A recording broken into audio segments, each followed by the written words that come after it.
Olá, telespectadores. Mais uma vez estamos aqui com Reúna Ideias para falar um pouquinho hoje de carga tributária, ou seja, o nosso país é o segundo do mundo com a carga tributária maior, perdendo apenas para a Índia. E hoje nós estamos com um especialista em tributário, que é o Dr. Márcio Frederici Pimenta, para falar um pouquinho sobre esse assunto. Olá, Márcio, tudo bem? Olá, Jurandir, tudo jóia? Olá, telespectadores. Na realidade, Márcio, a gente tem algumas cargas hoje em relação ao tributarismo que ela é um pouco desgastante para o brasileiro, né? Ou seja, tudo que você vai comprar hoje tem imposto, tudo que você vai fazer hoje tem impostos. E para onde vai isso tudo? Quer dizer, nosso país é cheio de impostos e, na realidade, a verba, ou seja, esse dinheiro vai para onde? Como é que é feito isso? O que você pode me dizer sobre carga tributária em relação ao nosso país hoje? Júlio, como você falou, hoje o Brasil ele é o segundo país no mundo, né? Mais carga tributária tem, perdendo apenas para a Índia, né? Sendo que a Índia, o Brasil faz parte do grupo dos BRICS, né? Que é Brasil, Rússia, Índia, China. E realmente a nossa carga tributária é absurda. Isso o empresário sofre, consequentemente o consumidor sofre. E faz-se necessário uma reforma tributária, né? Que está tramitando no Congresso há muitos anos já essa reforma tributária, no entanto até agora não saiu ainda, né? Está em vias de sair. É bacana a gente citar isso porque tem alguns impostos que eles são dirigidos, né? Você pega aí, hoje não sei nem quantos impostos tem, mas vamos falar aí do IPTU, por exemplo, um IPVA, que deve ser dirigido essas cargas a alguns meios, aonde a gente vê que isso não acontece. Como que funciona? Por exemplo, o IPVA, para onde vai esse dinheiro? Para onde deveria ir esse dinheiro? O IPVA, na verdade, ele é um imposto estadual, né? Então, o que acontece? 50% ele vai para o município onde o veículo é emplacado e os outros 50% fica no estado onde o veículo é emplacado também. Esse dinheiro, na teoria, seria para estradas, né? Reformas de estradas, aperfeiçoamento das estradas e tal. Mas em contrapartida você vê que o que acontece com as nossas estradas? São todas privatizadas hoje em dia, né? Márcio, eu tenho uma pergunta aí que é bacana, assim, em relação ao quê? O tributarista, ele tem que ter outros conhecimentos, né? Não só tributário. Eu tenho casos aí de ver algumas empresas necessitando do trabalho de um tributarista. Como é que funciona? Você tem alguma outra formação? Você tem que estudar algumas outras coisas além do próprio direito em si? O tributarista, ele mexe muito com auditoria, né? Nós, tributaristas, mexemos muito com auditoria. Ou seja, como o Brasil tem muita carga tributária, muitos tributos, então o empresário, ele vai lá, ele abre a sua empresa, e muitas vezes o contador, ele não tem essa noção que o tributarista tem, né? Mais ampla, né? Mais periférica sobre impostos. O que acontece? Ele está comercializando o produto lá, e aquele produto ele não está encaixado, né, num código específico que hoje tem de cada produto. Então acontece, se ele tem um produto X, ele está no código Y, ele está pagando mais tributo do que realmente deveria. É aí que entra o tributarista, né, para fazer uma auditoria, ou seja, também tem que ter uma noção de administração, de cálculo, para você fazer o cálculo desses impostos, se realmente eles estão corretos ou não estão, e acontece bastante. É meio que trivial até você pegar empresas que estão pagando mais impostos do que deveriam, e não é pouco dinheiro não, a gente pode chegar a falar em milhões por ano aí que estão pagando, e aí entra o tributarista para realmente sanar, né, esse problema, encaixar cada produto no seu devido código, no seu devido imposto tal, que ele tem que pagar. Então, na verdade, faz-se necessário um conhecimento mais amplo do que somente o direito para você você ser um tributarista e fazer uma auditoria numa empresa, que é o nosso foco hoje em dia, né? Na realidade, eu tenho uma pergunta aqui de um empresário que pediu que não citasse até nome, né? Mas assim, ele disse que está devendo impostos, né? Há 3 a 4 anos não paga os seus impostos em dia. Ele quer saber como é que funciona isso em relação a um acerto, enfim, qual é o órgão que ele deve procurar, ou ele vai ser procurado. Como é que funciona esse acerto fiscal aí, esse acerto desses impostos? Vamos pegar um exemplo aí do ICMS, que é o imposto estadual, né? Cada estado tem seu ICMS. No estado de São Paulo, por exemplo, é 18% sobre a venda da mercadoria, tá? Então, se esse empresário ele comercializa uma mercadoria, ele vai ter que pagar obrigatoriamente o ICMS. Passou-se 3 anos, ele não pagou esse ICMS. O que acontece? A Fazenda Pública, né, o estado de São Paulo, se for o caso do estado de São Paulo, que tem a empresa dele, vai notificá-lo que ele deve uma certa quantia de ICMS. Só que nesse interim, ele pode fazer o parcelamento dessa dívida. Correto. Tá? Ele deve lá R$200 mil, ele pode parcelar isso em 3, 4 anos, né? Obviamente que terá juros, correção monetária, enfim, todos os encargos aí também pelo fato de não ter pago o imposto no prazo correto. Só que para isso, para ele poder parcelar, ele precisa ter um bem da empresa dele para garantir o valor da dívida.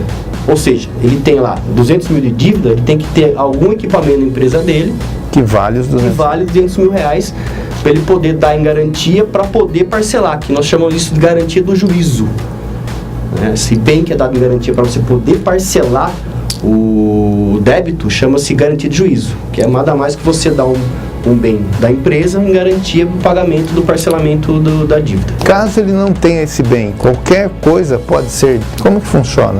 Então, aí já tem várias vertentes. Se pegar pela Lei da Execução Fiscal, que é a Lei 6.830, artigo 16, parágrafo 1º, ela diz que se você deve 200 mil, você tem que ter um bem de 200 mil para você poder parcelar essa dívida.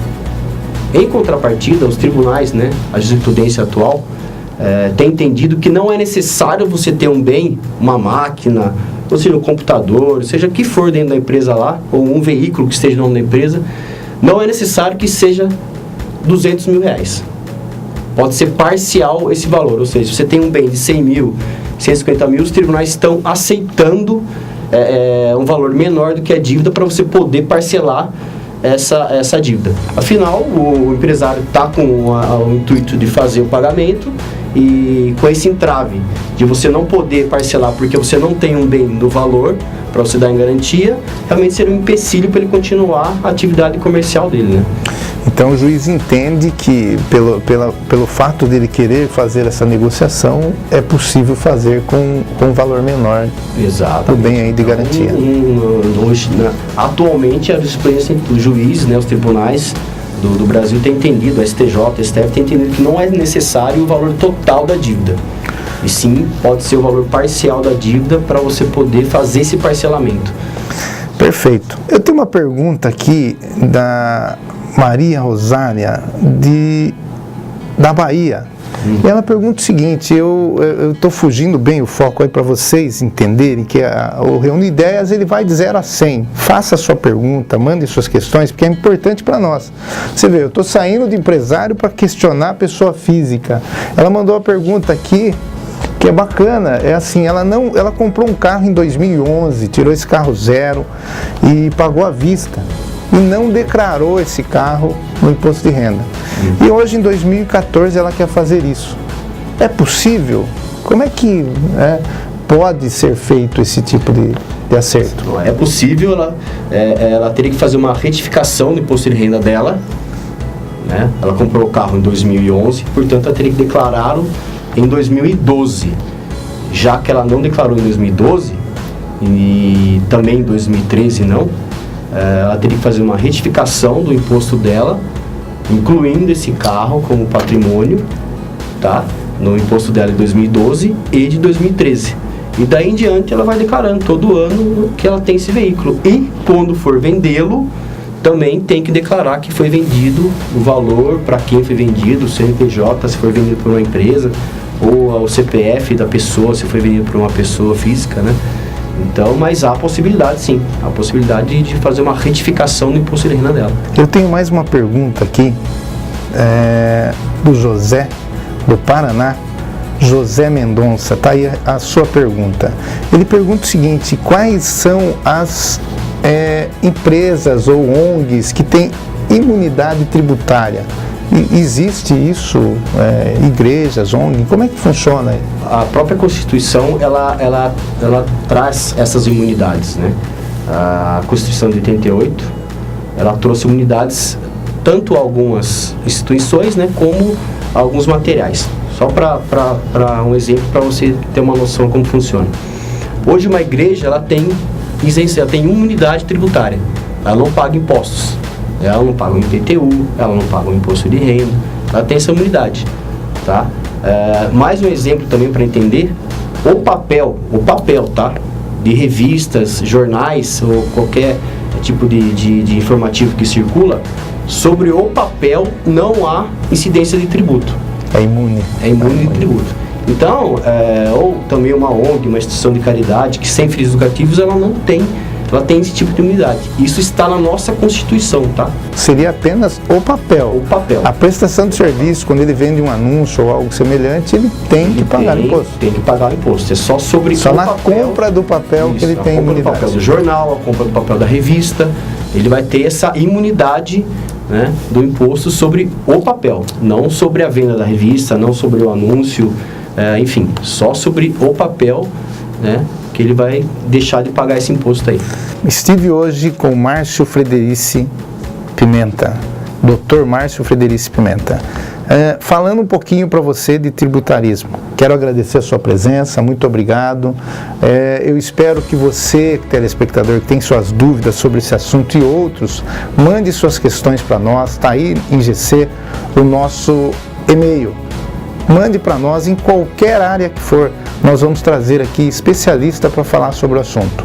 Márcio, muito obrigado. Dr. Márcio, muito obrigado da sua presença.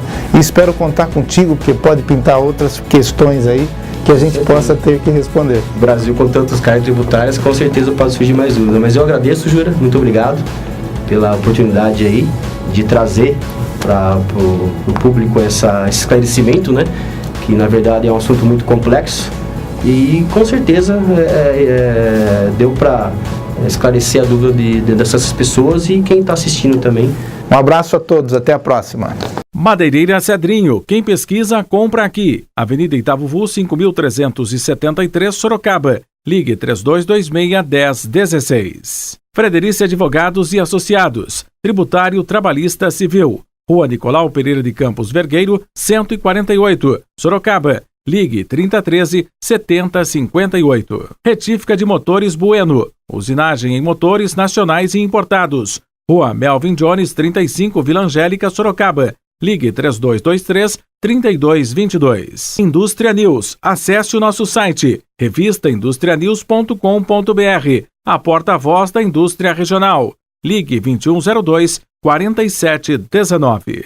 Soroferros, aços para sua construção civil. Rua Sadraque de Arruda 400, Jardim Bela Vista, em Sorocaba. Ligue 3227-3570.